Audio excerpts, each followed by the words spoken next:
इस वीडियो में हम देखेंगे टाइम, स्पीड और डिस्टेंस का पार्ट 1, जानेंगे बेसिक कॉन्सेप्ट के बारे में, साथ ही साथ सॉल्व करेंगे कुछ क्वेश्चंस को भी।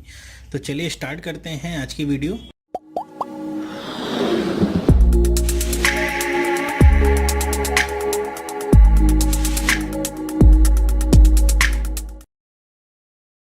हेलो, मेरा नाम चंद्रहास है। स्टडी स्मार्ट में आप सबका स्वागत है। दोस्तों, आज से हम स्टार्ट कर रहे हैं टाइम, स्पीड एंड डिस्टेंस के पार्ट को। तो इसमें हम ट्रेन और बोट वाला जो कॉन्सेप्ट है वो भी सब कुछ इंक्लूड कर लेंगे इसी वीडियो की सीरीज में। तो इसमें जो भी मैं वीडियोस बनाऊंगा वो टाइम, स्पीड, डिस्टेंस के अलावा ट्रेन वाले पार्ट भी होंगे उसमें, और बोट एंड स्ट्रीम वाले पार्ट को भी मैं साथ ही साथ सम्मिलित करूंगा। एक एक पार्ट आपके लिए लाता जाऊंगा और हर एक पार्ट में आपको कॉन्सेप्ट क्लियर होता रहेगा। इस पार्ट में हम देखेंगे बेसिक कॉन्सेप्ट के बारे में। शुरुआत कर रहे हैं जिनको मैथ जिन्होंने अभी तक नहीं पढ़ी है, जिन्होंने ये कॉन्सेप्ट नहीं जानते हैं कि टाइम, स्पीड, डिस्टेंस का क्या कॉन्सेप्ट होता है, उनके लिए ये ज़्यादा महत्वपूर्ण है। तो चलिए देखते हैं। सबसे पहले हम थ्योरी की बात कर लेते हैं। थ्योरी में क्या है कि हमको फॉर्मूला पढ़ना होगा कि टाइम और स्पीड और डिस्टेंस के बीच में क्या रिलेशनशिप बनती है, उसे हम देख लेते हैं। तो आप सबको पता ही होगा कि हमको पता है फॉर्मूला क्या होता है, speed equal to distance upon में टाइम। अब एस मतलब क्या है, स्पीड है, डी मतलब डिस्टेंस, टी मतलब टाइम। ठीक है, जिसे हम हिंदी में क्या कहते हैं, चाल बराबर दूरी बटे समय। ठीक है, तो ये आपका एक फॉर्मूला होता है जिसे अलग अलग तरीके से लिखा जाता है। इसे हम चाहें तो कुछ इस तरह भी लिख सकते हैं कि time is equal to distance upon में स्पीड, या फिर distance is equal to speed into में टाइम। ये एक ही फॉर्मूला है, तीन तरीके से हम इसे लिख सकते हैं, कुछ इस तरीके से। ठीक है, तो आपको एक ही फॉर्मूला देखना है, जो वैल्यूज आपको दी रहेंगी उसे आपको अपनी जगह पे पुट करना है, बाकी जो नहीं दिया रहेगा वो अपने आप ही निकल आएगा। तो आई होप आपको ये समझ में आया होगा। इसी फॉर्मूले का हम यूज़ करेंगे अपने जितने भी क्वेश्चन हैं उनको सॉल्व करने के लिए। तो ये आपको समझ में आया हो। इसके साथ मैं आपको एक चीज़ और बताता चलता हूँ क्या, कि कई बार हमारे जो क्वेश्चंस होते हैं उनमें आपका यूनिट कन्वर्जन जो होता है वो कई बार लोगों के लिए महंगा हो जाता है। मतलब कि समझ नहीं पाते हैं, सही आंसर भी निकाल लेते हैं लेकिन यूनिट कन्वर्ट करने में कंफ्यूज हो जाते हैं और आंसर गलत हो जाता है उनका। जैसे आपका आंसर क्या है, किलोमीटर पर आवर में आया है, लेकिन आपसे क्वेश्चन में पूछा गया है कि आपको मीटर पर सेकंड में आंसर निकालना है। तो ये आपने एकदम सही निकाल लिया, लेकिन अगर आप मीटर पर सेकंड में कन्वर्ट उसे नहीं कर पाए तो आपके लिए गड़बड़ी पैदा होगी। तो कैसे करते हैं हम, अगर कोई भी हमको स्पीड दी है किलोमीटर पर आवर में और उसे मीटर पर सेकंड में कन्वर्ट करना है, तो सिंपल सी बात होती है कि 5/18 से गुणा कर दीजिए। उसमें 5/18 से गुणा करेंगे तो वो मीटर पर सेकंड में अपने आप ही कन्वर्ट हो जाता है। ठीक इसी का उल्टा क्या होगा कि अगर मीटर पर सेकंड में आपको दिया हुआ है स्पीड और उसे आपको कन्वर्ट करना है किलोमीटर पर आवर में, तो आप क्या करेंगे, 18/5 से गुणा कर देंगे उसमें। इतनी सी बात आपको याद रखनी है और आपके जो कन्वर्जन है वो आपके लिए इजी हो जाएंगे। जैसे एग्जांपल के लिए आपको बता दूं कि जैसे मान लीजिए आपकी स्पीड है 36 किलोमीटर पर आवर। अब आपको इसे मीटर पर सेकंड में कन्वर्ट करना है, तो कैसे करेंगे, 5/18 से गुणा करेंगे तो 36 गुणे 5/18 दो बार में काट देगा, 5 गुणे 2 कितना हो जाएगा, 10 मीटर पर सेकंड। ये आपकी वैल्यू आ गई या आंसर आ गया। ठीक इसी तरह अगर आपका आंसर दिया हुआ है मीटर पर सेकंड में और आपको कन्वर्ट करना है इसे किलोमीटर पर आवर में, तो कैसे करेंगे, 10 गुणे में 18/5, ये दो बार कट जाएगा, कितना आ जाएगा, 36 किलोमीटर पर आवर। ये आपको आंसर मिल जाएगा। तो इसी तरह आपको करना होगा क्वेश्चंस को। अगर जिसमें पूछा जाएगा ध्यान रखिएगा किसमें आंसर पूछा गया है, वरना गड़बड़ हो सकता है। दूसरी बात यहाँ पे आपको एक और बता दूं, छोटी छोटी चीज़ें ही हैं लेकिन मैं आपको बताता चलता हूँ कि कई बार ऐसा होता है कि जैसे आपका जो यूनिट्स होते हैं वो हमेशा एक लेवल के होने चाहिए। अगर यहाँ पे आपको किलोमीटर दिया गया है तो किलोमीटर के जो बराबर की जो यूनिट होती है वो क्या होती है, आवर होती है टाइम में। ठीक है, किलोमीटर के साथ कभी भी मिनट नहीं लगाएंगे, किलोमीटर के साथ कभी भी सेकंड नहीं लगाएंगे। ठीक है, इसी तरह अगर मीटर में आपको मिला हुआ है डिस्टेंस तो उसके बराबर की यूनिट क्या होगी, सेकंड होगी। मीटर के साथ कभी, अगर ये मिनट की अगर मैं बात करूं तो ये ना तो मीटर के साथ आएगा ना तो ये किलोमीटर के साथ आएगा। आपको चेंज करना होगा, अगर किलोमीटर के साथ मिनट आ रहा है तो इसे आवर में आप चेंज करेंगे, या फिर मीटर के साथ आ रहा है तो सेकंड में से आप चेंज करेंगे। ये बात आपको ध्यान में रखनी होगी। ठीक है, तो चेंज कैसे करना है आप सबको पता ही होगा कि जो भी आपकी लेवलिंग होती है, अगर मैं बात करूं कि ये मान लीजिए किलोमीटर है, ये आपका मीटर है, और ये आपका सेंटीमीटर है। तो ये अपने अपने लेवल पे बने हुए हैं, ठीक है। जब भी आप लेवल में ऊपर जाते हैं तो आपको डिवाइड करना होता है उनकी प्रॉपर क्वांटिटी से, ठीक है। जैसे आप मीटर से किलोमीटर में जाएंगे तो आपको 1000 से भाग देना होगा तो वैल्यू आपकी निकलेगी। इसी तरह जब आप ऊपर से नीचे आएंगे लेवल में तो आपको गुणा करना होता है उसकी प्रॉपर क्वांटिटी से। जैसे 1 किलोमीटर होगा उसे आपको मीटर में कन्वर्ट करना है तो 1000 से गुणा करना होगा, तो क्या आ जाएगा 1000 मीटर। तो ये आप ध्यान रखिएगा। ठीक यही काम आपका टाइम के साथ भी होता है। अगर ये आवर दिया हुआ है, ये मिनट दिया हुआ है और ये आपका सेकंड दिया हुआ है, तो अगर आपको ऊपर जाना है मतलब सेकंड से मिनट में या मिनट से आवर में, तो आपको क्या करना होगा, डिवाइड करना होगा। किससे? अब इसमें तो फिक्स होता है, हर एक लेवल पे आपको 60 से डिवाइड करना होता है। मतलब सेकंड से आवर में जाना है तो 60 इंटू 60 करके आपको डिवाइड करना होगा इसे। हर एक लेवल पे ये 60 से डिवाइड होता है, ठीक है। ठीक यही काम आपका ऊपर से अगर आप नीचे आते हैं तो क्या करेंगे, आपको गुणा करना होगा। किससे? हर एक लेवल पे 60 से आपको गुणा करना होगा और आपको आपकी वैल्यू मिल जाएगी। तो ये इतनी जो बेसिक चीज़ें हैं थ्योरी वाली वो मैंने आपको बता दी हैं। आई होप आपको समझ में आ गया होगा। बेसिक कॉन्सेप्ट जिन्होंने अभी तक नहीं देखा है ये टॉपिक, उनको भी समझ में आ गया होगा, और जो जानते हैं उनके लिए तो ये सारी चीज़ें ईजी होंगी, पहले से ही पता होगी उनको। तो चलिए अब चलते हैं, कुछ बेसिक क्वेश्चंस देखते हैं कैसे हम उन्हें करेंगे। अब देखिए ये क्वेश्चन आपका दिया गया है कि a person crosses a 600 metre long street in 5 minutes, what is his speed in kilometre per hour. अब देखिए आपको सारी चीज़ क्या मीटर में यहाँ पे दिया और यहाँ मिनट दिया हुआ, आपसे पूछा क्या है किलोमीटर पर आवर में है। तो बहुत बेसिक सा क्वेश्चन, लेकिन अगर आपने ध्यान नहीं दिया तो गलत भी हो सकता है, ठीक है। तो कैसे करेंगे इसे, आपको पता है डिस्टेंस आपको क्या दे दी गई है, 600 मीटर्स दी गई है और टाइम क्या दिया गया है, 5 मिनट्स। अब आपको मैंने पहले ही बता दिया कि मिनट ना तो मीटर के साथ आता है ना तो आवर के साथ आता है, तो इसे हम मीटर के लेवल पे ही कन्वर्ट कर लेते हैं। तो क्या करना होगा, 60 से गुणा करेंगे हम, तो क्या बन जाएगा ये 60 से गुणा करने पे ये आपका बन जाएगा 300 सेकेंड्स, ठीक है। टाइम पता चल गया, डिस्टेंस पता चल गई, तो स्पीड क्या होगी, speed equal to distance upon में टाइम। डिस्टेंस क्या दिया हुआ है 600 मीटर और टाइम क्या दिया हुआ है 300 सेकेंड्स। बस आप इसे कट कर देंगे, 2 बार में कट जाएगा, 2 मीटर पर सेकेंड। ये आपका क्या गया आंसर। ये आपका आंसर आया, एकदम सही है, लेकिन आपको आंसर किलोमीटर पर आवर में चाहिए, मीटर पर सेकेंड में नहीं।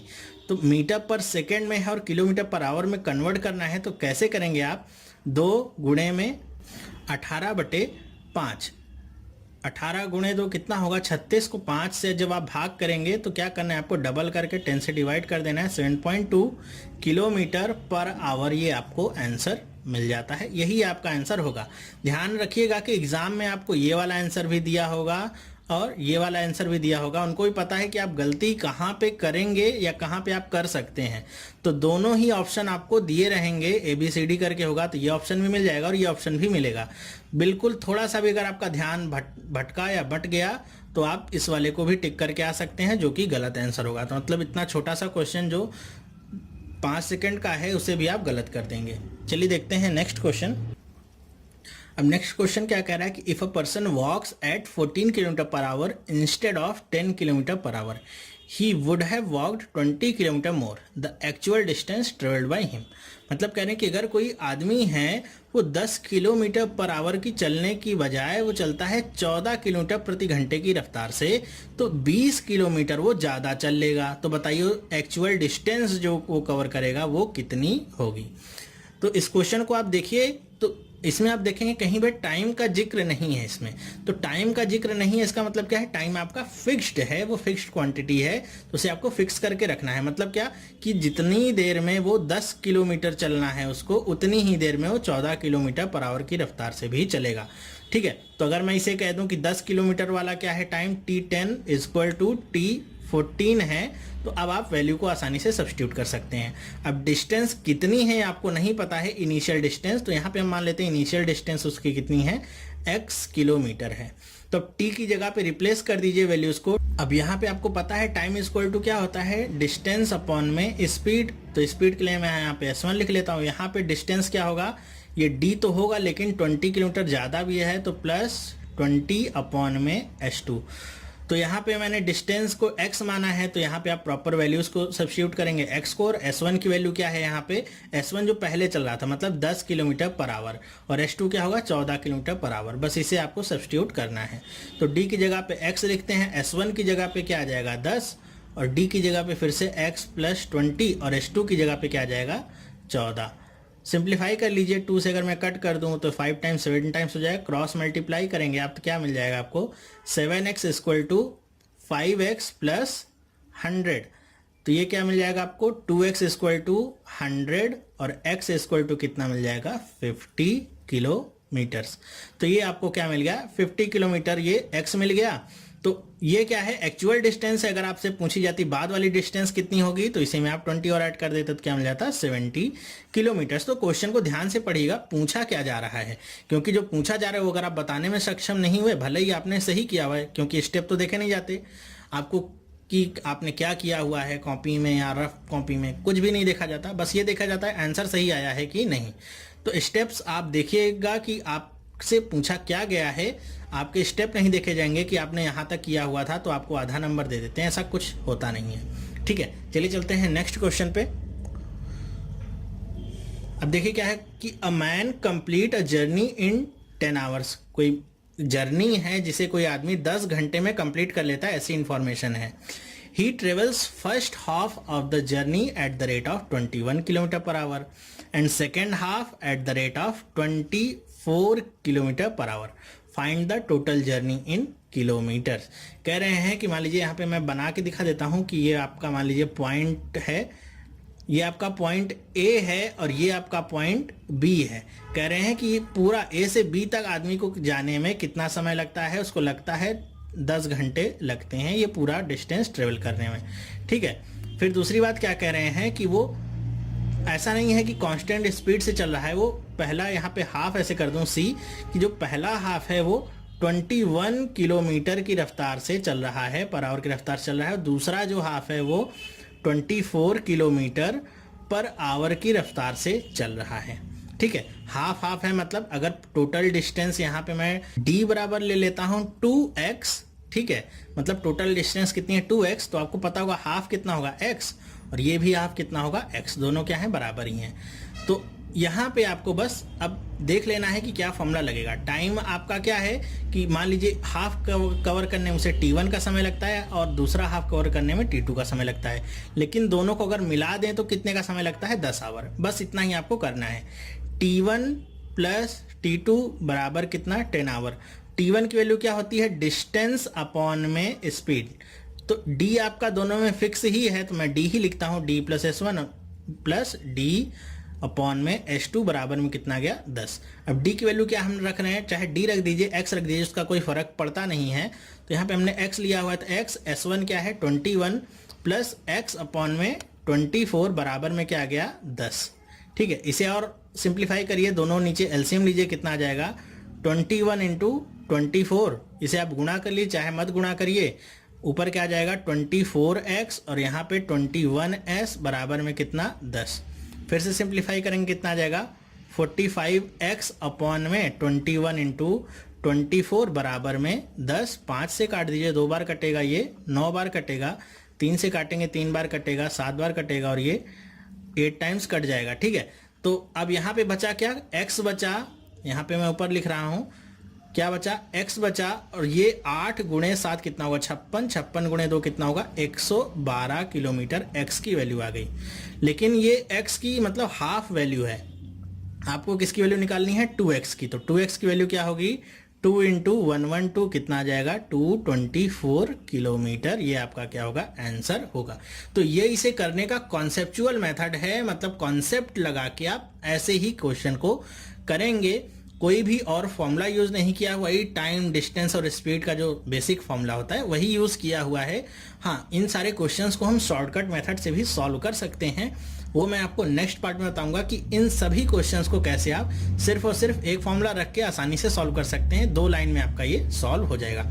अभी मैं इसको आपको कॉन्सेप्चुअल वे में बता रहा हूँ ताकि कम से कम आपको अगर कोई फॉर्मूला याद ना भी रहे तो आपको एटलीस्ट पता तो रहे कि ये सब आया कैसे और हम कैसे कर रहे हैं। ठीक है, मुझे पता होगा बहुत सारे लोग निराश भी होंगे कि इतना लंबा मैं कर रहा हूँ, लेकिन वो सिर्फ इसलिए कर रहा हूँ ताकि कम से कम कॉन्सेप्ट आपका बिल्ड हो सके और आप ये जो सारी चीज़ें हैं बिना किसी फॉर्मूले का यूज़ किए बिना भी कर सकते हैं। हालांकि टाइम तो ज़्यादा लगेगा, लेकिन आप क्वेश्चन कर लेंगे, टाइम उतना भी ज़्यादा नहीं लगेगा। अगर आप शॉर्टकट मेथड से करेंगे तो हो सकता है आपका आंसर 20 सेकंड में आ जाए, और इस तरह से करेंगे तो हो सकता है 40 सेकंड में, लेकिन आ जाएगा दोनों से ही।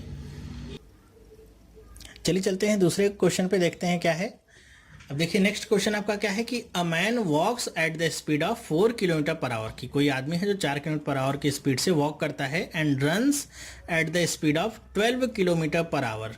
How much time will the man require to cover the distance of 28 kilometre if he covers half of his journey walking and half of his journey running. मतलब क्या है समझ लीजिए, दो पॉइंट आपको फिर से मैं दिखा देता हूँ कि ये दो पॉइंट हैं आपके, ये बी है और ये ए है। कोई आदमी है जो क्या करता है कि आधी दूरी तक वो चलता है, ठीक है, यहाँ से यहाँ तक वो चल रहा है, ठीक है, बाई वॉकिंग ये कवर करता है। और यहाँ से यहाँ तक की जो दूरी है वो कैसे कवर करता है, दौड़ करके, रन करके। और दोनों में इसकी स्पीड दी गई है कि ये 4 किलोमीटर पर आवर की रफ्तार से चलता है और ये 12 किलोमीटर पर आवर की रफ्तार से दौड़ता है। तो कह रहे हैं कि उसको टोटल यहाँ पे दिया गया है 28 किलोमीटर की ये दूरी है, इसको पूरा करने में समय कितना लगेगा। तो आपको पता है टोटल पता चल गया कितना है, डिस्टेंस 28 किलोमीटर, तो हाफ कितना होगा 14 किलोमीटर, और ये भी कितना होगा 14 किलोमीटर। तो आपसे पूछा क्या गया है T1 प्लस T2, टाइम की बात नहीं है, बाकी सारी चीज़ें आ गई हैं। तो आपको T1 प्लस T2 बताना है कितना होगा, तो वैल्यू सब्स्टिट्यूट कर दीजिए।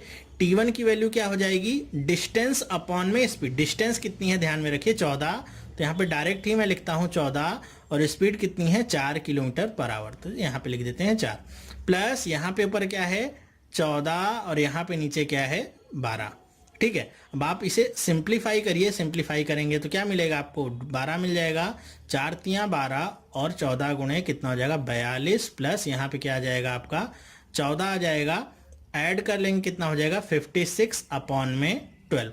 तो आप आंसर देखिएगा कि आपको आंसर फ्रैक्शन में दिया गया है या फिर पॉइंट में दिया गया है, जैसे भी दिया गया होगा आप आसानी से उसे कन्वर्ट कर सकते हैं।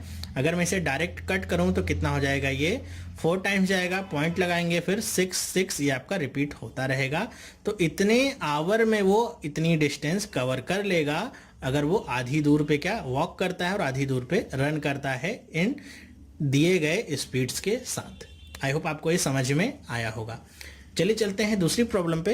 अब यहाँ पे लिखा हुआ है कि a man takes 6 hour 30 minutes in walking to a certain place, ठीक है, एंड राइडिंग बैक। मतलब क्या है कि आपका कोई आदमी है, मान लीजिए पॉइंट ए है और ये क्या है पॉइंट बी है, तो यहाँ से यहाँ तक क्या करता है, वो जाता है कैसे, वॉक करते हुए, और दूसरी तरफ से लौटता कैसे हुए, राइड करते हुए। तो कह रहे हैं कि ये यहाँ तक से बी तक जाने में, बी से ए तक आने में उसे टोटल समय कितना लगता है, 6 आवर और 30 मिनट्स का टाइम लगता है। इतनी बात समझ में आई। फिर क्या कह रहे हैं कि लेकिन he would gain 2 hour 10 minutes by riding both veg.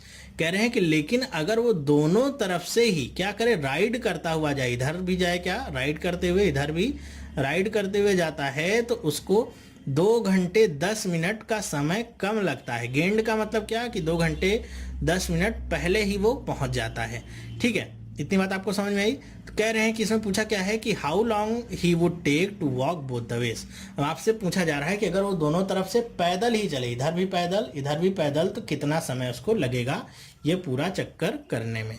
तो क्वेश्चन को करना आसान है। देखिए हम क्या करेंगे कि हमको पता है क्या, टाइम पता है कि एक बार जब वॉक कर रहा है और एक बार जब रन कर रहा है, तो हम इसको ऐसे कुछ लिख लेते हैं, time of walking plus time of running कितना है 6 आवर एंड 30 मिनट्स, ओके।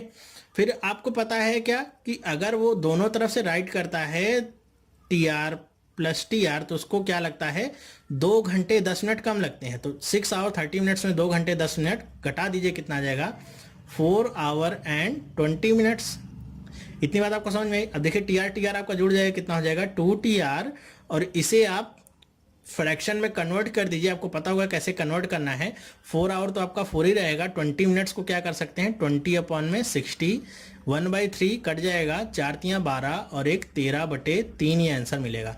तो यहाँ पे हम लिख देते हैं 13/3। 2 इधर आएगा तो टी आर की वैल्यू कितनी हो जाएगी 13/6। अब ये टी आर की वैल्यू आपको मिल गई। अब इस वैल्यू को आप यहाँ पे रख दीजिए, यहाँ पे टी आर जो लिखा हुआ है इसकी वैल्यू आप यहाँ पे रख दीजिए। तो देखिए क्या होगा, आपको टाइम ऑफ वॉकिंग मिलेगा TW + 13/6। अब इसे भी आप कन्वर्ट कर दीजिए फ्रैक्शन में। कैसे करेंगे, 30 मिनट्स का मतलब 30/60, 2 टाइम्स कटेगा 1/2, 2 छंग 12 और एक 13/2। कितना आ जाएगा ये 13/2। तो TW की वैल्यू कितनी आ जाएगी 13/2 माइनस 13/6। एलसीएम ले लेंगे, कितना आ जाएगा 6, कितना हो जाएगा ये 39 माइनस में 13 कितना आ जाएगा 26/6। ये आपको क्या मिल गया TW की वैल्यू मिल गई। अब ये जो TW की वैल्यू आई है इसे मैं यहाँ पे लिख देता हूँ। ये आपकी एक तरफ की केवल दूरी आई है 26/6। आपको दोनों तरफ वॉक करना है तो यहाँ पे 2 से और गुणा कर दीजिए, 3 बार में कट जाएगा। तो TW की वैल्यू कितनी आ गई 26/3। अब आपको आंसर देखना होगा 26/3 ही दिया है या फिर आवर और मिनट में पूछा है, कैसे पूछा है। अगर आवर और मिनट में पूछा होगा तो कैसे इसे आप कर सकते हैं, देखिए मैं इधर करके दिखा देता हूँ। ये आपका क्या है 26/3। कितनी बार में ये कट जाएगा 8 टाइम्स में कट जाएगा, कितना बचेगा 2/3 बच जाएगा। आपको क्या करना है 60 से मल्टीप्लाई करना है, क्या 20 बार में कटेगा और 20 × 2 40, मतलब क्या हो जाएगा 8 आवर एंड 40 मिनट्स। ये आपका क्या आएगा आंसर। तो आपका आंसर 26/3 लिखा है या 8 आवर 40 मिनट्स लिखा है, दोनों ही आप आसानी से निकाल सकते हैं। बस तरीका आप याद रखिएगा कि आपको करना क्या है। ठीक है, आई होप ये समझ में आया होगा। अब इन सब के आपके शॉर्ट ट्रिक्स भी मौजूद हैं और नेक्स्ट जो मैं पार्ट लूंगा उस सब में मैं आपको यही सब करके दिखाऊंगा कैसे आप एक ही क्वेश्चन को 2 से 3 तरीके से कर सकते हैं। यहाँ पे आप कॉन्सेप्ट समझ गए होंगे कि आपको करना क्या है, क्या चीज़ मिसिंग है और उसे कैसे फाइंड करना है, ताकि आप अगर शॉर्टकट फॉर्मूला वगैरह भूल भी जाएं तो आप क्वेश्चन करने से घबराएं नहीं कि शॉर्टकट का फॉर्मूला भूल गए, अब आप क्या करेंगे। अब आपके लिए क्वेश्चन करना डिफ़िकल्ट हो गया। डिफ़िकल्ट नहीं होगा, आपको पता होगा कॉन्सेप्ट तो मुझे पता है, थोड़ा सा 2-4 सेकंड ज़्यादा लगेगा लेकिन आप उसे कर लेंगे, ये आपको पता होगा। तो कॉन्फिडेंस में रहेंगे आप, एक ही कॉन्सेप्ट या शॉर्टकट के ऊपर आप बेस्ड नहीं होंगे, डिपेंडेंट नहीं होंगे। तो आई होप आपको ये समझ में आया होगा और पसंद भी आया होगा। पहला पार्ट था, बेसिक पार्ट था, इजी क्वेश्चन से। नेक्स्ट पार्ट से हम थोड़ा अपना लेवल अप करेंगे, देखेंगे क्वेश्चंस को भी और जानेंगे कैसे उन्हें विदिन 10 to 20 सेकेंड सॉल्व कर सकते हैं 1 से 2 लाइन में ही। तो ये पार्ट आपको कैसा लगा मुझे कमेंट करके आप जरूर बताइएगा। साथ ही साथ अगर आप इस चैनल पे नए हैं तो चैनल को सब्सक्राइब करना ना भूलिएगा। मैं यहाँ पे रोज आपके लिए नई वीडियोस लाता हूँ जो आपके एग्जामिनेशन के लिए बहुत ही इंपॉर्टेंट होती हैं, तो चैनल को सब्सक्राइब करना ना भूलें। यहाँ पे क्लिक करेंगे और यहाँ से आप सब्सक्राइब कर सकते हैं। अगर आपको वीडियो पसंद आया है तो इसे अपने दोस्तों के साथ भी शेयर करें, वीडियो को लाइक करें और अपने दोस्तों को भी कहें कि चैनल को सब्सक्राइब करें, जिससे उनको भी डेली अपडेट्स मिलती रहें। साथ ही साथ अगर आपने ये ऊपर की तीनों वीडियोज़ नहीं देखी हैं तो इन्हें भी आप देख सकते हैं और अपने कॉन्सेप्ट इन सारे टॉपिक्स में भी क्लियर कर सकते हैं। तो चलिए अब हम मिलेंगे नेक्स्ट पार्ट में, तब तक के लिए थैंक यू एंड बाय।